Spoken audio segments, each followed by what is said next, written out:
from love to hate. On the night of December 1st, 2010, Staff Sergeant Nathan Paet was in a hurry. He was late for duty at Nellis Air Force Base in Nevada. By a strange coincidence, his alarm clock, which never failed to go off, did not ring today. Nathan woke up at 11 p.m. and woke up his wife, Michelle. He took a shower, said goodbye to his family. Then he went out to the garage. He was about to put on his uniform and start the car. Suddenly, loud shots rang out from behind. Mr. Paet's children and wife came running to the noise. On the doorstep stood Nathan, bleeding and staggering from side to side. It was obvious that he was about to fall. Michelle was terrified and rushed towards her husband to pick him up, but not in time. The father of the family collapsed to the floor. Around 11:30 p.m., 911 received a call. "My husband has been shot. He's bleeding. Help him!" Mrs. Paet screamed into the phone. The dispatcher immediately explained to the woman how to administer first aid. Michelle tried to give artificial respiration to her spouse. However, it did not bring relief. After the arrival of rescuers, he was taken to the nearest hospital. Doctors did everything possible to save the patient. Despite this, it was not possible to bring the young man back to life. The neck wound became fatal for 28-year-old Nathan Paet. After Mrs. Paet was informed of her husband's death, her life was divided into before and after. An exemplary family man, a valiant serviceman, was murdered on the doorstep of his own home in Las Vegas. His death caused a public outcry. Relatives, acquaintances, and just concerned citizens were waiting for explanations from the police. Who could decide to such lawlessness? What motives pursued the criminal and was subsequently brought to justice? These and other questions we will try to analyze together with you. Nathan Joseph Villagomez Paet was born on February 12, 1982, in the village of Tamuning, Guam. The territory of the island is not part of the United States of America, but it is a possession of the United States. At the same time, the United States determines foreign policy and does not interfere in internal affairs. Guam is a small island in the Pacific Ocean.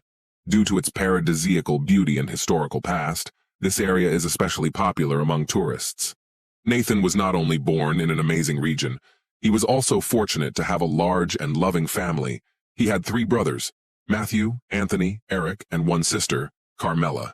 The children were very friendly and helped their parents in everything. Nathan himself was different from the others in that he never caused trouble. He was a caring child at home and a diligent student at school. The boy was very sociable, so he easily made friends. He was the soul of the company. His name was always on the rumor. Perhaps there was no one who did not want to communicate with him, recalled about him brother Eric. Living near the ocean, Nathan loved swimming from childhood. Later, he began surfing. He spent all his free time on the beach, enjoying the sun and life. Nathan met his future wife during his studies at South High School. The educational institution was located in the neighboring town of Santa Rita. Michelle Anvanta Chuck was attracted to him at first sight. Young people began to spend time together. With each day, their affection for each other only grew. They never parted. Together, they studied at school, prepared for classes, helped with household chores. Strong teenage friendship was replaced by tender love. When Michelle was 16 years old, a terrible grief befell her family. Her mother died. Therefore, the girl spent all her free time helping her sister. Melissa, the eldest of Chuck's family, took on the role of mother and mistress of the house. Nathan supported her in everything she did and helped to look after the younger children. In 2000, after graduation, Nathan decided to propose to Michelle. The girl happily accepted. Their families did not have the opportunity to have a wedding. Therefore, the couple, with the blessing of their parents, decided to move in together. To earn a living, the guy got a job as a receptionist in a local hotel. He earned not badly. There was enough money. However, like all young people, Nathan and Michelle were ambitious. They made plans for their own home and independence. Soon their son Dion was born in the Paet family. The income was no longer enough to cover the necessary expenses. Therefore, the guy thought about a job that could provide his family with a decent existence. This desire led Nathan to join the Air Force. After graduation, Nathan was assigned to the Elmendorf Air Base in Anchorage, Alaska. Michelle was left alone with the baby, but the family had money. In addition, after a while, the young people's dream came true. They built their own house. In it was born a second child, a daughter named Niara. The head of the family made success in the military field. This favored the desire to achieve everything that he and his wife had previously been deprived of. Finally, 6 years after their engagement, Michelle and Nathan had a big wedding. My mom was extremely proud that her youngest son was the first to go out and achieve something, Eric said. In 2006, Nathan was transferred to the Davis-Monthan military base in Arizona. He was promoted to the position of weapons loading team leader for the A-10 Thunderbolt attack aircraft of one of the Essex squadrons. There he also trained in logistics training and material management. Nathan definitely loved his job and did it with dedication. Most importantly, he did it with the best of intentions. He was a son of his country, one of his co-workers characterized him. In 2007, Nathan and his family moved to Nellis Air Base. The new job was located near Las Vegas, Nevada. There, the young man was assigned as an assistant junior officer in charge of the supply section for maintenance of combat aircraft. Along with professional growth, the family of the protagonist grew. Soon, the Paet couple had 2 more sons, Drasen and David. Michelle fell in love with Las Vegas. She thought it was the best place to live, so Nathan decided to make her happy. He chose the most suitable house for a large family, spacious and bright. In addition, the future family home was 30 to 40 minutes away from the military base. Nathan made the down payment with his savings. The only thing left to do was to divide the family's income and expenses wisely. Maybe he could save some money temporarily, at least until Mr. Paet's next prospects. At first, Michelle was delighted with her husband's surprise. She set about organizing the everyday life in the new house. However, over time, the demands of the couple began to grow. The family spent more than Nathan earned. The happiness of buying a new house began to fade. It is well known that financial difficulties have ruined the relationship of more than one couple. Nathan and Michelle were no exception to this axiom. The man realized that the deplorable situation had to be corrected. Therefore, in mid-2009, when the USA was at war with Iraq, Nathan enlisted as a volunteer. His departure took 6 months. During this time, the family's condition improved considerably, which Nathan could not help but enjoy. After a short rest at home, Sergeant Paet decided to return to Iraq. While Nathan was risking his life, Michelle was overcome by anxiety. She had intrusive thoughts. The prospect of being alone with 4 children frightened her. Accustomed to a certain standard of living, she found it hard to imagine otherwise. To take her mind off her worries, Mrs. Paet took a job. The firm that took the new hire was a corporate credit card telemarketing firm. Employment brought variety and new acquaintances to the woman's routine. In addition, Michelle wanted to have her own safety cushion. She did not rule out having her own business in the future, so she actively engaged in self-development. She began to attend the School of Aesthetics. Everything went on as usual while Nathan was at home. When he left, Michelle became bored. The birth of the children, the endless travels, and her husband's service cooled the relationship between the couple. Nathan was away for long periods of time, and Michelle wanted to be loved and desired, so she took a lover. It became her colleague, Michael Rudolph Rodriguez, 31-year-old handsome and a local womanizer. Plus, the man was devious and dishonest. He spent 2007 in prison for forgery and attempted theft. Michelle couldn't resist Sweet Rudy. That's what they jokingly called Michael behind his back. By the end of 2009, Nathan returned home. It seemed that the distance and the ordeal went in favor of the family relationship. However, this was not the case. The wife was playing a double game. She did not want to lose her husband, having an infatuation on the side. Therefore, she tried to please him in every way. Nathan was fascinated by the changes that had taken place in her appearance and character. The children had been growing up without a father for a long time, which had a negative impact on their education. He decided not to leave his family for a long time. It did not occur to him that the striking changes Michelle could be associated with treason. So pure and faithful was Nathan himself. In Las Vegas, a man found a good way to earn money. In order to get double pay, he started working night shifts. In addition, Nathan took up private teaching. He developed training for simplified baseball for young children. As for Michelle's pretense, it didn't last long. As soon as the usual standard of living began to fall, the spouse changed her attitude to the opposite. After a while, the problems in the couple's relationship went beyond. At Thanksgiving in 2010, the young family was visited by brother Eric and his wife Veronica. For the first time, the guests sensed the tension between the Paets. They had changed beyond recognition.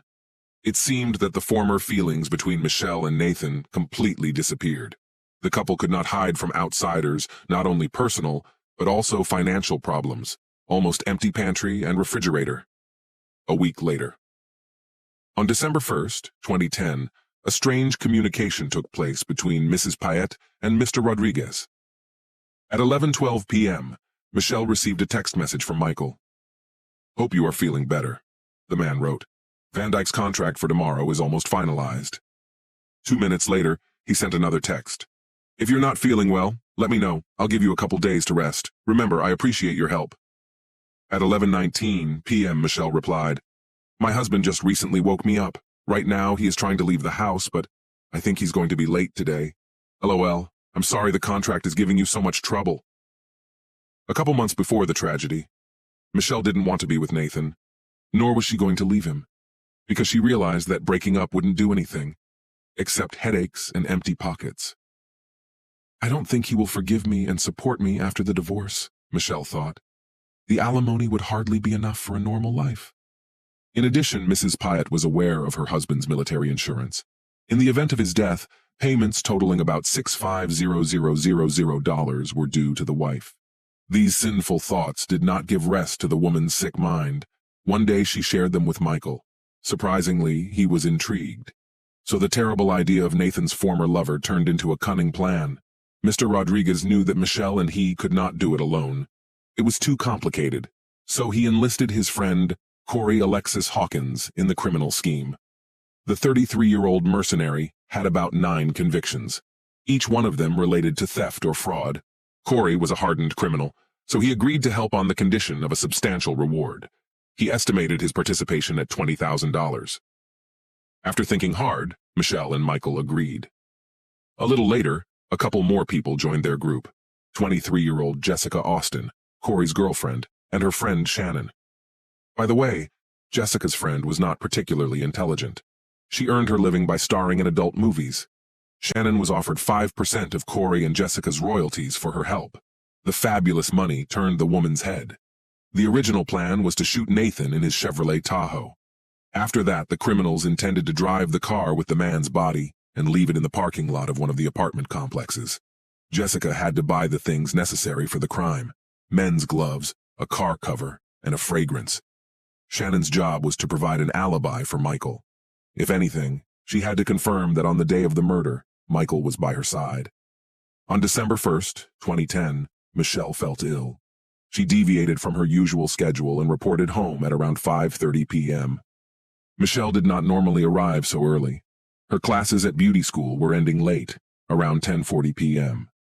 Mrs. Paet's foot crossed the threshold of the house just 5 minutes before Nathan left for work. On that unfortunate day, Michelle saw her husband sleeping on the sofa. She woke him up and suggested that they go upstairs to lie together. He didn't object. That was the last night the couple spent together. Late for work, Nathan went downstairs. Just at that time, Michelle was corresponding with Michael. In order not to arouse suspicion, the accomplices corresponded using code words. The instigator himself, along with his accomplice, was sitting in a black Cadillac SRX. The car was parked just ahead of the future victim's house. The perpetrators wore latex gloves so as not to leave any traces.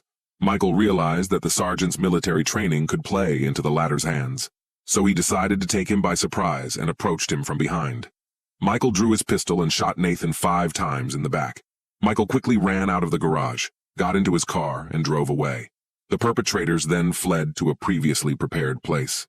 They burned the clothes in the fireplace and disposed of the rest of the evidence. After that, Michael with Shannon went to the hotel. In this way, the couple wanted to create an alibi. In parallel, Jessica engaged in a thorough cleaning of the apartment in which they stayed. Together with the emergency services, police officers arrived at the scene. They were stunned by what had happened. The neighborhood where the Paet family lived was considered one of the exemplary ones. Detective Todd Williams first decided to examine the scene of the shooting.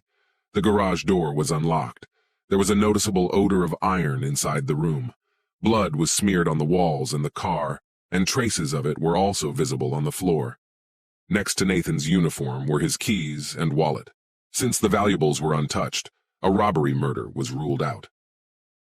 After examining the scene, Detective Laurie Anderson decided to talk to the victim's wife. Michelle explained what had happened. For some reason, she added that the family was struggling financially. This gave the police some ideas. Maybe Nathan was hiding something from his wife. For example, a gambling addiction, debts, or an affair on the side. At least that would have cleared up the attack. Besides, all the evidence pointed to Nathan being deliberately set up. The police examined the victim's cell phone. It contained only pictures of his wife and children. This convinced the officers that Mr. Paet was a decent man. The investigation continued. The next step in the search for the perpetrator was to canvass the neighborhood. Statistically speaking, there's always someone who saw or heard something. This was the case with Nathan. Some neighbors reported that they had seen a car parked near the Paet house. The car was driven by a man wearing a brown sweatshirt. After shots were fired, the vehicle immediately drove away. Detectives finally had a lead. Nathan's family was shocked to learn what had happened. His family was on the first flight out of Guam. They were waiting for answers. His mother, Carmelita Paet, cried the whole way. The woman couldn't believe her son had died so early. The relatives finally reached the victim's home. Michelle threw herself into her mother-in-law's arms and then lost consciousness. Nathan's mother sensed something unnatural in her daughter-in-law's reaction. For some reason, the fainting seemed faked. The investigators decided to talk to Mrs. Paet again. They asked her about the car that the witnesses had seen. Unexpectedly, she said that her colleague, Michael Rodriguez, had a similar car. Why Michelle gave out this information remains unclear. However, thanks to her, the puzzle began to take shape. Police later determined that Michelle had simply blabbed the truth, or the plan the perpetrators were hatching was flawed. Detectives looked into Michael's identity. The man's criminal record heightened suspicions. He was brought in for questioning, to which he responded calmly. Mr. Rodriguez said that on the day of Nathan's murder, at around 9 p.m., he went out shopping. In the supermarket, the man met an interesting girl named Shannon. From his words, they had a long conversation, after which they decided to continue their acquaintance in the hotel room. Michael explained that they arrived at the hotel around 11 p.m. To verify the man's words, the officers called Shannon. She did indeed confirm the romantic encounter. However, the detective sensed a catch, so the next step was to examine the information in Mrs. Paet's phone. Specialists managed to recover the correspondence Michelle had with Michael for a year. Their communication was interesting. On the day of Nathan's murder, the couple discussed a contract with a certain Van Dyke. The conversation was more like encryption than a business negotiation. It was probably how the two men planned the crime. Investigators were almost certain that both were involved, but sufficient evidence had not yet been obtained, so they decided to let Michael go until the circumstances of the case are clarified. After examining Michelle's cell phone, the detectives called her back in for questioning. She was visibly agitated and seemed to be hiding something. Michelle realized that the officers knew more than she wanted to know, so she told them about her affair with Michael. A little later, she confessed that a few months before her husband's death, she and her lover had decided to kill Nathan. The woman explained that the action was planned in order to obtain insurance payments. Mrs. Paet justified herself and assured that she had repented and changed her mind. It was as if she had changed her mind at one stage in the preparation of the crime. She felt sorry for her husband, and she even tried to interfere with the plan. So she turned off her husband's alarm clock. Michelle was counting on her accomplices not waiting for Nathan or missing him. But the investigators did not believe in the woman's remorse. Her correspondence eloquently testified otherwise. In addition, she sent Michael a cute smiley face right after she learned of her husband's death. After a while, Shannon came to the police station to confess. The woman must have realized her predicament. However, her involvement in the case was clearly embellished. She explained that Michael had forced her to provide an alibi. Jessica asked for my help. Her friends wanted to teach a big drug dealer a lesson. My job was only to cover up the involvement of one of the attackers. I thought it would be a way to get justice, she explained. She then added that on the night of the attack, Michael told the whole truth. Shannon assured police officers, "As soon as I realized I was being used, I immediately went to the police. In addition, I feared for my life. There is no telling what they would have done to me." The woman's words were confirmed by the hotel's CCTV footage. It became clear that Michael and Shannon arrived at the hotel not at 11 p.m., as Michael himself said, but at 11:40 p.m. Her testimony led detectives to Corey and Jessica. Corey had long denied any involvement in the case. He knew what a guilty plea would do to a repeat offender. But Jessica did reveal her role in the sinister plan. To honor the young sergeant's memory, Nathan's family and friends gathered on December 7, 2010, in the chapel at the Nellis base. Michelle decided to skip the ceremony. She was clearly not in the mood for it. Many comrades remembered the man's stamina and military hardiness. The commander of the squadron told about the feats he had accomplished for his country and his family. Everyone characterized Nathan as a reliable comrade in arms. At the same time, they noted his modesty and decency. In his speech, Nathan Paet recalled, "My brother has always been an example for me and the rest of my family. He truly loved life, was devoted to his wife and children. Everything Nathan ever did, he did in the name of his homeland, love, and friends." On December 9th, the remains of the slain man were transported to Guam. On December 15th, a requiem mass was held at St. Francis Church in Tamuning. Military honors were paid to the sergeant at the Piti City Cemetery on the island of Guam. His funeral was spectacular. The cortege consisted of 36 motorcycles. Upon arrival at the burial site, 6 officers carried out a casket covered with a U.S. flag. Afterward, 21 shots shook the sky. Nathan Paet was given a hero's farewell. Michael Rodriguez, Corey Hawkins, and Jessica Austin were arrested without bail on December 8, 2010. The next day, the same fate awaited Michelle Paet. The police feared for the mental state of the accused. She was placed under surveillance to prevent her from committing suicide. On January 4, 2011, in Clark County District Court, the 4 accomplices were read the charges. They were charged with conspiracy to commit murder and robbery with a firearm, and murder with a firearm. Michael and Corey were additionally charged with possession of a firearm. The trials dragged on for 3 years. Some of the defendants denied involvement. Armed with a strong defense team, the defendants filed more than one motion. Their aim was to exclude certain evidence and proofs from the case. However, the court rejected all the applications. They only delayed the inevitable punishment by postponing the sessions from one date to another. On September 21, 2015, the trial for the murder of Nathan Paet did take place. Michael Rudolph Rodriguez was the first to stand trial. To avoid the death penalty, he pleaded guilty. On September 29, 2015, the man was sentenced to life in prison without parole. Michael's appeal of the sentence was denied. At the time the sentence was announced, the defendant expressed no emotion. Apparently, he did not regret the crime he had committed. The trial of Michelle Paet took place in a Las Vegas court a month later. The woman continued to insist that she had changed her mind about killing her husband. When the judge allowed Michelle to say a few words in her defense, she turned to the parents of the murdered man. With tears in her eyes, she apologized to them. "I loved Nathan and our children. I was very confused and made a big mistake," Michelle pronounced and once again fainted. The prosecutor said she did not believe the defendant wanted to thwart the conspiracy. There was a lot of evidence to the contrary. No one could understand how a woman, a mother of 4 children, could become so cold-blooded. The judge sided with the prosecution. Michelle was clearly involved in the crime, at least more than she claimed in court. Michelle soon pleaded guilty to conspiracy to commit murder and first-degree murder with a firearm. This helped her avoid capital punishment. The Paet family also asked the court not to impose the death penalty on the former relative. At the end of the hearing, the judge called Michelle's crime incomprehensible and unfathomable. In October 2015, it was the turn of a third defendant, Corey Alexis Hawkins. The man also agreed to a plea bargain to avoid the death penalty. Corey was sentenced to life in prison. His attorney's petition to ever get parole was denied. The judge reasoned that the defendant helped plan the crime and was nearby at the time of the shooting. Jessica Austin also took a plea deal with prosecutors. She was later charged with conspiracy to commit murder. In March 2016, Michelle was given her final sentencing. She once again cited her unstable emotional state that led her to commit the crime. She again asked Nathan's family to ever forgive her. Carmelita Paet was a deeply religious person. She could see that her former daughter-in-law was remorseful for what she had done and was truly tormented by remorse. Her soul needed forgiveness. Therefore, Nathan's mother forgave Michelle in the courtroom. Afterwards, she added that the most important punishment in life, Michelle had already suffered.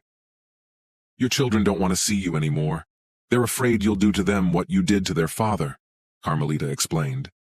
Our family does not pursue the principle of an eye for an eye, Eric Paet informed her. I think Michelle was shaken by her mother-in-law's words. Her family will move on without her, and the children will grow up knowing their mother is a murderer. Eric's wife, Veronica, also asked to speak out.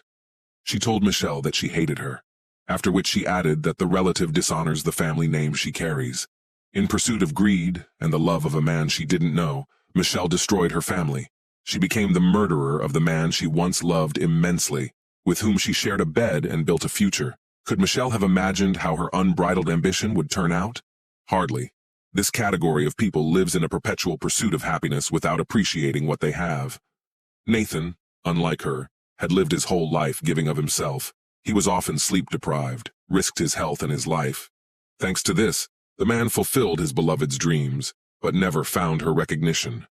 The children of the Paet family will remain traumatized for life. They will hardly be able to create strong families and socialize. The painful experience of their parents will remain in front of their eyes for the rest of their days. There is only one good thing about this story. The four criminals will stay where they belong.